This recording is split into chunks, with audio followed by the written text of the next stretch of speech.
Devoir de mémoire, nous sommes aujourd'hui le 21 mai 2012. Il y a un an, jour pour jour, le 21 mai 2011, le docteur Alassane Ouattara a été investi en qualité de président de la République. La cérémonie a eu lieu à Yamoussoukro, à la Fondation Félix Houphouët-Boigny. Le cérémonial a pris les allures d'une grande fête. L'émotion était au rendez-vous. Sylvie Touré nous replonge dans l'ambiance de ce 21 mai. Alassane Ouattara dans le fauteuil de président de la République de Côte d'Ivoire.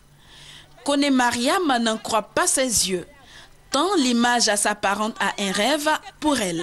Alassane, président de la République de Côte d'Ivoire, à manger.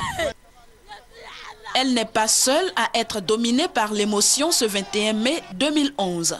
C'est que l'accouchement a été très difficile et la forte mobilisation des Ivoiriens ce jour-là témoigne de leur attachement au triomphe de la démocratie. Ils sont venus des 4 coins du pays et même bien au-delà des frontières. La grande majorité d'entre eux n'a pu accéder à la salle. Ces Ivoiriens ont tout de même pu vivre la cérémonie grâce aux écrans géants dressés dans la cour de la Fondation Félix Houphouët-Boigny. Pour beaucoup cependant, la fête a commencé la veille. Yamoussoukro a fait son plein déjà le 20 mai. Les 86 réceptifs hôteliers ont refusé du monde. Beaucoup ont dormi à la belle étoile, mais peu importe, l'essentiel était d'y être. Quand on est comme ça, c'est là où on voit, on est dans l'investiture comme ça. Tous voulaient être témoins privilégiés de ce moment de l'histoire, une nouvelle ère porteuse d'espérance et surtout de solutions pour l'amélioration du quotidien des Ivoiriens. L'investiture du président Ouattara a conduit du beau monde en Côte d'Ivoire. Plus de 20 chefs d'État et autres personnalités ont effectué le déplacement et donné à l'événement un cachet exceptionnel, nous dit Alexise Ouedraogo. Un événement inédit et solennel. L'investiture du président Alassane Ouattara ce samedi 21 mai 2011 dans la capitale politique ivoirienne Yamoussoukro. Plus de 100 000 personnalités, aussi bien hommes d'affaires que politiques, ont assisté à l'événement. Arrivés par vol d'affaires ou en jet privé, ils n'ont pas voulu se faire compter la cérémonie. L'on s'en souvient encore, l'aéroport de Yamoussoukro, peu habitué à recevoir autant d'avions, quelques 145 rotations pour la seule journée, a reçu en renfort des aiguilleurs du ciel français. Présence remarquable et saluée par le président ivoirien, celle de l'ancien président en exercice de la CEDEAO, le président nigérien Goodluck Jonathan, le président du Burkina Faso, Blaise Compaoré, facilitateur du dialogue inter-ivoirien, l'ancien président Abdoulaye Wade du Sénégal, une forte délégation des États-Unis d'Amérique, la présence remarquable aussi du secrétaire général des Nations Unies Ban Ki-moon et la forte mobilisation de l'Union africaine, de la CEDEAO et de l'Union européenne. L'ancien président français Nicolas Sarkozy aura été la guest star de cet événement qui aura été pour 2011 l'un des plus lumineux du continent. Avec autant de personnalités venues du monde, la cérémonie d'investiture a été riche en couleurs et grandiose. Je vous propose de revivre en quelques minutes le déroulement de la cérémonie d'investiture avec Justine Sey-Djiké.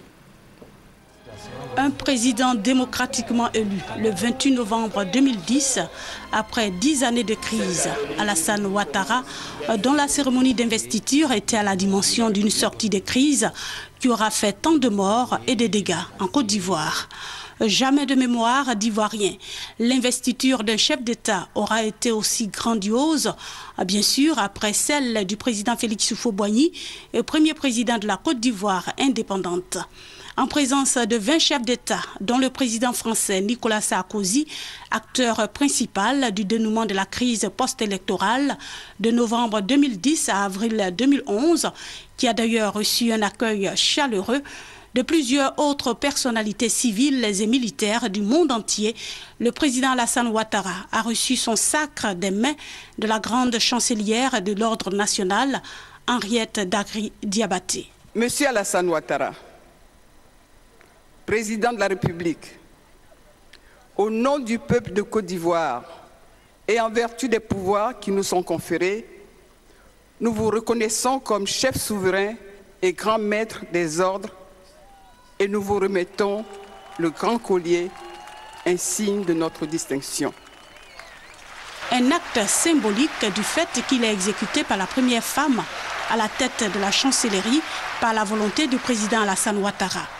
Devant un parterre d'Ivoiriens venus de toutes les contrées du pays et des invités du monde entier, le président Alassane Ouattara a pris l'engagement de faire de la Côte d'Ivoire une nation prospère et respectée sur le plan international, en un mot, un pays émergent.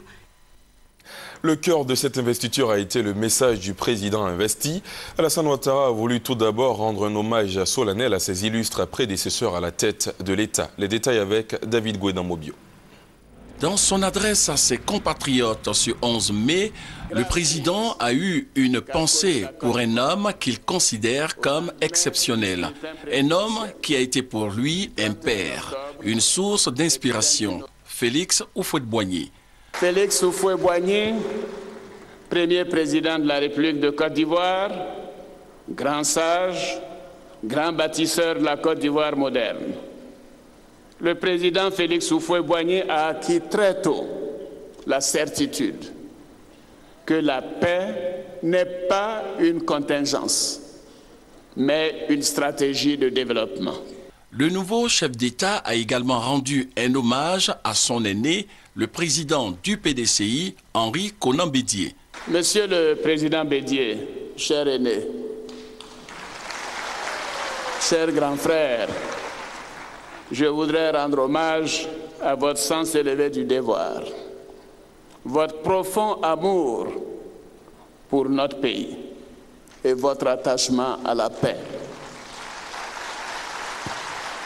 Dans une adresse plus personnelle et sentimentale, le chef de l'État a ensuite rendu hommage à son épouse, ses enfants, ses collaborateurs et tous les militants qui l'ont accompagné dans ses ambitions pour la Côte d'Ivoire, sans oublier sa mère, Adja Nabintou, qu'il aurait tant voulu voir à cette cérémonie d'investiture au cours de laquelle il a pris des engagements.